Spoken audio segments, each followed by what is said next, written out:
Hi everyone, I'm Donna Stellhorn, your practical astrologer, and today we are talking about the lunar eclipse.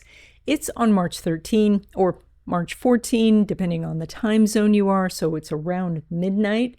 And in this chart, the sun makes a conjunction with Saturn. Additionally, Mercury is going to go retrograde on March 14 or March 15, depending on your time zone. Again, it's around midnight. So what does this all mean for you? That's what we're going to talk about. So if you're new to my channel, welcome.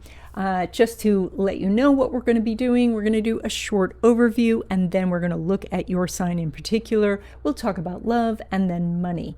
And so if you haven't already, please subscribe. And by the way, if you want a PDF of your chart so you can follow along on these videos, then reach out to me. There's a link in the description and I will send you that PDF. So for this lunar eclipse, there's definitely an emphasis on letting go of something. And ideally, that would be fears, worries, insecurities, doubts. And then it's also about embracing that Sun-Saturn connection. And that is about grit and determination. When we put the Sun and Saturn together in Pisces, it's almost like creating a spiritual path for yourself, just like the spiritual masters of old, where they let go of certain things in their lives so that they would have an uninterrupted journey towards spiritual enlightenment. So this particular lunar eclipse is at 23 degrees of Virgo, and all eclipses close doors, and so this is closing the door on some Virgo aspect of your life. Now, it's usually that you wished for this, that you were hoping that some part of your life would change, and now the universe is fulfilling that request, even though this may not feel like the timing is right, or that you have it in the budget, or that it is unfolding like you envisioned. Now, this full moon / eclipse is opposite the Sun and Saturn. And the best way to deal with Saturn is to lean in and to work hard and to have grit and determination and to set the bar very high for yourself and then strive to get over that bar, exceed the expectations, and then Saturn is your friend. So this Sun and Saturn in Pisces is asking us to take a holistic view of our life and to treat our lives with respect and reverence. And that is to treat your body like a temple and give your mind the time and the space to think its own thoughts, to be kind to yourself, to do the things that will help you live in the present and feel better, and that will radiate outward to your community. And so that means that you're going to feel better, more prosperous, healthier, happier, and everyone around you will as well.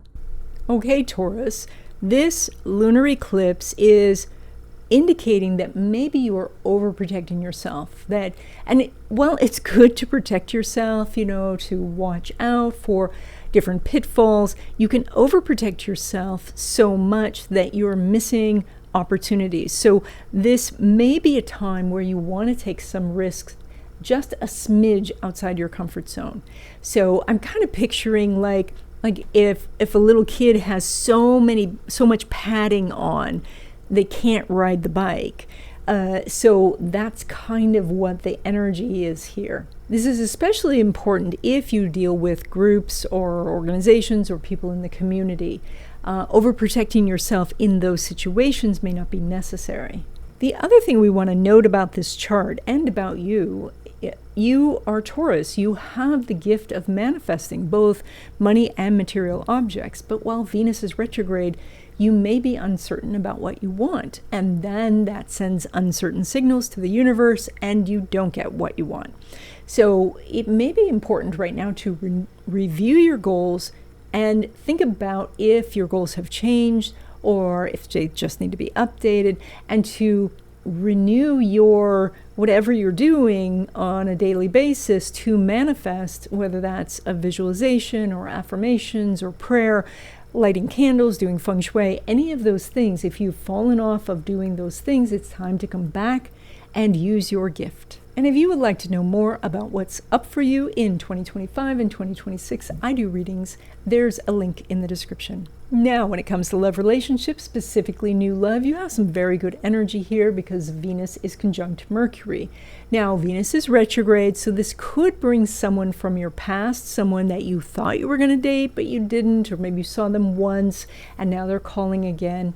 But the challenge here is that you do have a lot of energy that seems to be a little bit hidden away, and that is, it may be necessary for you to get out of the house a little bit, maybe go to some of those groups and organizations or go into the community like we were talking about before, but being available for love, that's what would be necessary during this time, because this is some good love energy for you. Now, when it comes to existing love relationships, Venus is making a sextile to Pluto. And again, Venus is retrograde, and so this does indicate that that you may be working on a problem together that you thought was solved, but there's some nuance to it. There's something that's a little bit different. And so now you are coming at it from a new angle. And sometimes the circumstances require that, but because it's a sextile, you are able to work it out. You're able to come to an agreement and become closer as a couple. So this is very good energy, despite the fact that Venus is retrograde. The Venus retrograde is just going to bring something to you to show you how far you've come, how much you've grown, and if some smaller changes, little tweaks are necessary. Now, when it comes to your money, you pull money from Mercury, which is in an area of your chart that is giving you a lot more energy and lots of ideas. And Mercury is going to go retrograde right after this eclipse, and so you're going to have more time than usual to work on these things, and that can be quite beneficial. So that means that if you're working on a business or some other money-making idea, you actually have more time than you think to get everything in place. Now, it also is, if you're saying, I don't want more time, I'm ready to launch, then as you launch and Mercury goes retrograde, you may find that you are going to make some course corrections, some adjustments to maximize your ability to make money, to maximize profits and things like that. And I think that that's a good thing. I think doing some sort of test run, especially during Mercury retrograde, could be very beneficial. Now, when it comes to your money from business and from investments, Mercury is making a sextile to Jupiter, so we have some positive energy for making more money than usual over this next 2 weeks. So there is some opportunities coming in. It's important to stay focused on that while you are doing all the other things that you do, because with Venus retrograde and Mercury going retrograde, you can have so much on your desk that you can get distracted and miss the check you need to cash, or the person saying they want to order. So it's just something to set at the top of your list to check on those things, and I think you could make more money. Now, when it comes to money derived from career, so that would be a paycheck, Mercury's not making an aspect with Neptune. Neptune is at a critical degree. On the other hand, there's a lot of planets and energy and this eclipse activating that house. So we've got a mix of energies. And so you're going to have to read the room, basically, because it's either that, yes, they really need you, they want you, and they are willing to talk about this. And although the actual money, getting the extra money, is going to probably wait until Mercury is direct, and so that's going to take a month or so. Or you are reading the room and there's so much disruption and chaos going on in your company that you shouldn't mention it, and that you want to wait until the dust settles, again, waiting for Mercury to go direct in the future. And that's it. I hope you enjoyed this video. Consider signing up for my newsletter where I talk about astrological happenings every week. And if you would like to know personally what is up for you in 2025 and 2026, I do readings. There's a link in the description, and I will see you in the next video.